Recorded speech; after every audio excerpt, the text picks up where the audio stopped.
Maraming po salamat. Sige po tayo. Hingin ko rin po yung inyong hingin ko rin po ang inyong pahintulot na ako'y uupo din para mas magaang ang ating maging pag-uusap ngayong hapon. So pahintulutan po ninyo ako na uupo din kagaya ninyo. Maayong hapon sa tanan sa ating Hugpong Bisaya sa Montalban Association Incorporated. Ngayon ho ay sineselebrate din sa Cebu ang kapistahan ng Santo Niño Señor.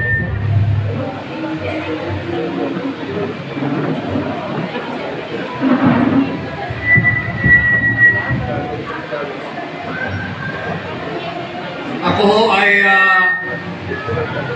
galing din sa Cebu kahapon at nagkaroon din po doon ng isang leaders forum. Ako ho ay si Attorney Vic Rodriguez, ang tumanggap ng hamon ng hakbang ng maisog na pamunuan ang tunay at maisog na oposisyon ngayong darating na May 12, 2025 election.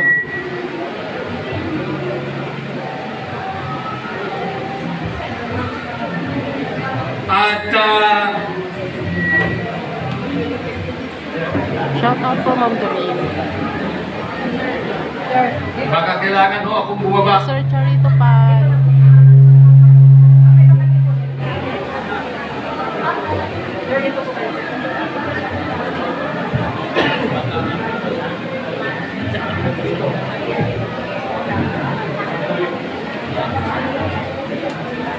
Gandang hapon po muli sa inyong lahat.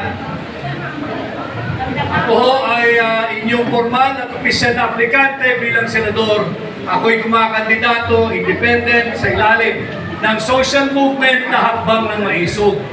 Ang Hakbang ng Maisog ay isang social movement o samahan ng mga Pilipinong may pagmamahal sa ating bansa na humihingi ng transparency, accountability, peace, and security. Simulan po natin doon sa tinatawag nating transparency.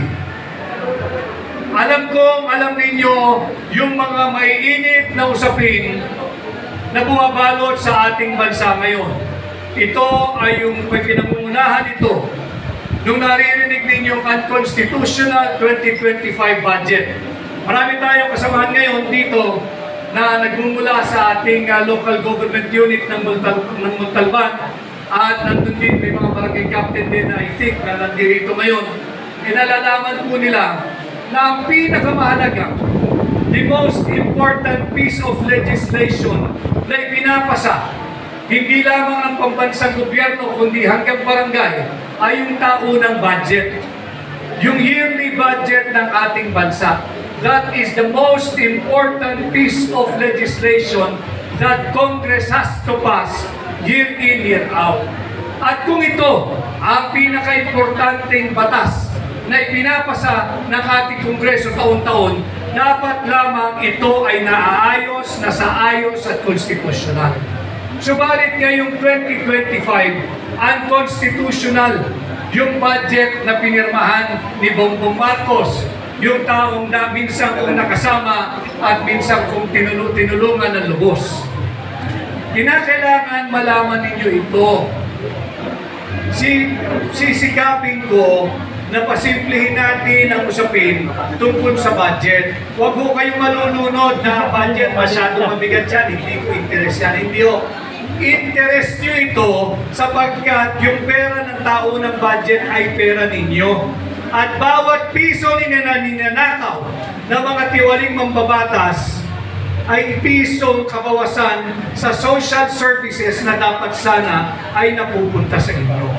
Simulan po natin sa transparency. Yung budget po ng 2025, binigyan ng zero funding ang PhilHealth. Sino ho ba ang gumagamit ng PhilHealth o nakagamit na ng PhilHealth dito ngayong hapon? Malaking bagay ang PhilHealth. Kung meron pong nagkasakit o kaya'y na ospital na confined. Subalit ngayong taon, zero budget po ang binigay ng Marcos administration sa PhilHealth. wala pong pondong ibinigay. Dahil daw, marami ng pondo o marami ng pera ang PhilHealth. Mali pong pananaw iyon. Sapagkat sa kasalukuyan, pag gumamit ka ng PhilHealth card mo, ay mabibigyan ka, please correct me if I'm wrong, mga 35 to 40% na discount. Mga ganyang halaga. Kung maraming pera ang PhilHealth, dapat ang ginawa ng Marcos administration, hindi na lamang 40% discount, 100% discount. Subalit, ayaw nila ng ganon. Kinakailangan magpahirapan pa rin kayo, kinakailangan magbayad pa rin kayo. Sinasabing maraming pera. Kung maraming pera ang PhilHealth, dapat zero na yung ating out-of-pocket expense. Dapat 100% na ang ating discount. At bukod dyan, yung sa ating mga kasamang senior citizen, dapat kung talagang maraming pera ang PhilHealth, kagaya ng sinasabi ng administrasyon ni Bongbong Marcos, dapat sinama na rin sa coverage ng PhilHealth yung tinatawag nating assistive device or assistive devices. Ano po yun? Yun po yung mga baston, yung mga tukod, yung mga saklay, yung mga wheelchair. Sa ngayon, hindi po kasama yan sa coverage ng PhilHealth. Dapat yung 100% servisyo ng PhilHealth ibinibigay. Subalit, ito po ang masakit na, masaklap na katotohanan. Zero budget, zero funding ang kinuha ng PhilHealth. Saan nila linipan yung pera ng PhilHealth? Linagay po nila doon sa tinatawag nating ayuda. Yung ayuda, dalawang klase po iyan. Wala akong pagtutol doon sa totoong ayuda, yung 4Ps. Yung 4Ps, yung tinatawag po natin conditional cash transfer. Yung 4Ps, kinakailangan nakarehistro ka. Kinakailangan yung anak ng recipient ng 4Ps ay mananatili sa eskwelahan. Yung mga magulang, yung nanay at yung mga bata dapat periodically ay tumutungo sa health center o kaya sa government hospital upang magpatingin kanilang kalusugan, kanilang nutrisyon at magpabakuna. Yan yung totoong ayuda, yan yung dulot ng conditional cash transfer. Ang tinututulan ko na dapat tutulan din ninyo dahil ito'y pera ninyo ay yung huwad na ayuda, yung AKAP ay yung AYIX. Sapagkat ito po, pinipili lamang ng mga tiwaling mambabatas na namimigay nito kung sino ang kanilang pinagbibigyan. Kapag ka hindi ka bata ni Congressman, wala kang AYIX, wala kang AKAP. Pagka hindi ka taong politikal ni Senador, wala kang AKAP, wala kang AYIX. Itanong ninyo sa mga tiwaling politiko, bakit? Pera nyo ba yan? Ito ay pera ninyo. Ito yung mga bagay na dapat nating pinag-uusapan. Kalimutan nyo na muna kung sino yung boyfriend ng kapitbahay natin. Muna yan. Kalimutan nyo na muna kung sino yung naghiwalay sa showbiz na bago lang. Huwag yan ang pag-usapan natin. Ang pag-usapan natin ay itong mahalagang usaping panlipunan. Sapagkat ito'y mahalaga upang nang sa ganoon ay umunlad naman ang buhay nating mga ordinaryong Pilipino. Sino makakalimot doon sa magandang pananalita na binitawan ng kampanya noong 2022? Tayo pinangakuan, nabibigyan tayo ng bigas na 20 pesos kada kilo. May mabibili pa ba kayong bigas na 20 pesos? Nakita natin, tuloy-tuloy, araw-araw ang pambubudol. Dapat ito'y matigil na. Kaya tayo nagkakaroon ng ganitong leaders forum. Kinakailangan mamulat kayo sa mga usaping panlipunan na mahalaga sapagkat ito ang siyang magiging gabay ninyo sa pagpili ng mga leader na haharap sa inyo kagaya ko ngayong darating na May 12, 2025 election. Isang karangalan na ako po ay naririto ngayon sa harapan ninyo. sapagkat ako'y naniniwala, lahat ng hihingi ng tulong, suporta at tiwala ninyo, dapat ay marunong magpasukat, magpatimbang, magpasuri sa inyo, katulad ng ginagawa ko ngayong hapon.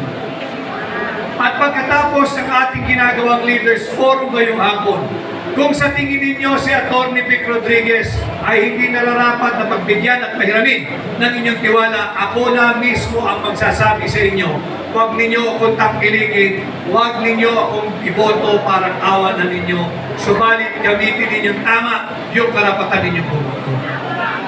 Ganito na dapat ang ating level ng ating maturity pagdating sa politika. Huwag natin tingnan na nabigyan ka ng 3,000, ayos ka na. Nabigyan ka ng 5,000, ayos ka na. Yung ibibigay na pera ng mga tiwaling politiko, wala pa hong isang araw, ubus nyo na yan. Ubus nyo na yan. Ang kapalit po niyan, 3 taong paghihirap o 6 na taong paghihirap sa sarili ninyo. Pero ngayong taong ito, bansa naman ang ating isipin. Yung 3,000, 5,000, baka maliit na nga yan 10,000, 15,000, hanggang 25,000 na ibibigay sa inyo. Wala po yan. Hindi po yan pera ng mga tiwaling politiko. Ninanakaw din po nila yan mula sa inyo. At yung binibigay nila sa inyo, kakarampot lamang po yan. Dahil ang kapalit niyan ay ang kinabukasan ng inyong mga anak. Ang edukasyon ng inyong mga anak. And this year alone, 2025 budget, binawasan ng Marcos administration ang budget ng Department of Education at iba't ibang educational sector ng 31 billion pesos. Makikita natin 31 billion ang binawas sa education sector. 74 billion ang binawas sa PhilHealth, kaya binigyan ng zero budget ang PhilHealth. I-add nyo po yan. That is already around 105 billion pesos. Saan nila nilagay yung 105 billion pesos na yan? Ibinigay ng gobyerno ni Bongbong Marcos sa mga tiwaling mambabatas. Paghahati-hatian ng mga senador at kongresista. At yan yung tinatawag nilang AIX o AKAP, yung personal nilang ayuda. Natanong ko doon sa isang lugar na aking nabisita, ano ba ang ibig sabihin ng AKAP? Sumagot yung isang nasa business sa audience din na katulad ninyo. Atty. Vic, ang ibig sabihin pala ng AKAP ay ang kakapal ng aming pitaka. Yan pala ang pananaw ng mga tiwaling mambabatas. Kaya gustong-gusto nila na huhumaling sila dyan sa ayuda dahil kumakapal ang kanilang pitaka. At kagabi, hindi ko alam kung nasubaybayan ninyo yung podcast yung pag-live ni Pangulong Duterte. Ipinakita po niya yung napakahalagang ebidensya kung bakit talagang karumal-dumal ang krimen na dulot ng korupsyon na nagaganap ngayon sa ilalim ng Marcos administration. Pinakita po niya yung tinatawag na Bicameral Conference Committee report. Ito po yung nagpa-finalize sa taunang budget. Doon po sa papel na pinakita ni Pangulong Duterte, yung mga bilyon-bilyong pisong halaga ng allocation at appropriation, blanco. Blanco.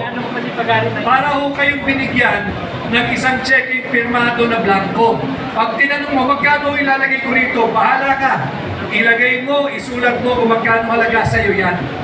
Yan ay korupsyon. Hindi yan ang tamang pamamaraan ng budgeting. Yan ay mali at yan ay nadiskubre at ipinahayag kagabi ni Pangulong Duterte. Maraming dapat managot at panagutan ang Marcos administration. At dito nga, pamumunahan natin sa aking kandidatura bilang tunay at maisong oposisyon. Makikita nyo sa ating ilang poster dito, aking pinapakunahan yung tinatawag nating war on corruption. Yung gera laban sa korupsyon. Alam ninyo, labis-labis na ang korupsyon. Bata pa tayo, karamihan dito, bata pa tayo, naririnig na natin. Grabe ang korupsyon sa gobyerno. Subalit nagkakaedad na tayo, imbis na bawasan, nagiging higit na talamak ang korupsyon sa gobyerno. Kaya nung aking tinanggap ang hamon na pamunuan ng tunay at maisip na oposisyon, aking pamumunuan ang war on corruption. At ito ay hindi lamang isang political statement. Alam ko kung paano gawin at pamunuan ang gera kontra sa korupsyon. Bilang senador ninyo, aking aamendahan ang plunder law. Yung plunder law, yung batas sa pandarambong. Sapagkat sa kasalukuyan, bago ka makasuhan ng plunder, kinakailangan ang ninakaw mo ay 50 million pesos na. Ibig sabihin, habang ginagawa natin itong leaders forum na ito ngayong hapon, at tayo'y ninanakawan ng mga tiwaling taong gobyerno, hindi natin sila pwedeng kasuhan ng plunder hanggat hindi umaabot ng 50 million pesos ang kanilang ninanakaw. Hindi ba't malaking kalokohan yan? Samantala, ang isang maralita, pag nakapagnakaw ng isang latang sardinas lamang sa isang convenience store, diretso sa kalaboso. Ang tawag sa kanya, kriminal. Ang mga nagnanakaw ng milyong-milyong piso sa gobyerno, ang tawag sa kanila, your honor. Kailangan tawagin mo sila honorable. Kaya bilang senador ninyo, ibababa ko yung threshold or halaga ng plunder. From 50 million, gagawin natin itong 5 million na lamang or 1 million pesos na lamang. Sapagkat ako'y naniniwala, ang pagnanakaw ay pagnanakaw kahit magkanong halaga pa yan. Dapat walang diskriminasyon yung mga magnanakaw na mambabatas sa nakapagnakaw dahil gusto lang pakainin ang nagugutom niyang mga anak ng isang latang sardinas. Bakit pag taong gobyerno, your honor or honorable ang tawag kahit nagnakaw ng milyong-milyong piso? Bakit yung nagnakaw ng isang latang sardinas? Hindi dahil siya sadyang magnanakaw, kundi dahil hindi na matiis ang iyak dahil sa gutom ng kanyang anak. Ang tawag sa kanya ay kriminal. Ito ay dapat na nating baguhin. At pag nagbago natin ito, meron na tayong bagong plunder law, aking isusulong bilang senador ninyo ang pagbabalik ng death penalty. Death penalty sa dalawang kaso, sa plunder at sa droga. Yung droga ang kasasangkutan ng mga taong gobyerno at mga banyaga. Simulan muna natin yung death penalty sa plunder at sa droga. Huwag muna sa mga heinous crime na iba. Dahil baka naman maging masyadong busy yung mga tao natin sa bilibid sa dami ng ating mabibitay ng mga magnanakaw na taong gobyerno. Unahin natin yung plunder at yung droga. Droga na siyang kasasamputan ng mga taong gobyerno at ng mga banyaga. Yung mga foreigners, yung mga dayuhan. Yan dapat, pag yan nakisali sa droga, dapat ang kaparusahan ay bitay. At walang pwedeng makapagsabi na ang pagbabalik ng death penalty aking pinapanukala bilang senador ninyo ay anti-poor. Sapagkat walang taong gobyerno na nagkamal ng yaman na may tuturing ang sarili niyang poor.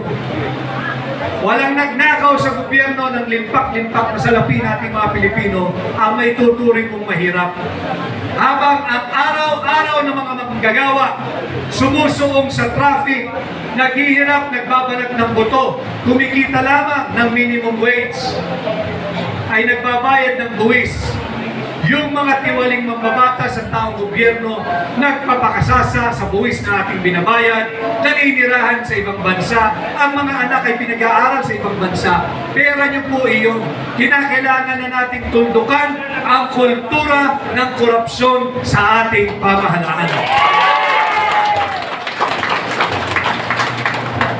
Subalit ang lahat ng ito ay mananatiling legislative ideas ko lamang kung hindi po ninyo ako tutulungan, kung hindi po ninyo ako susuportahan.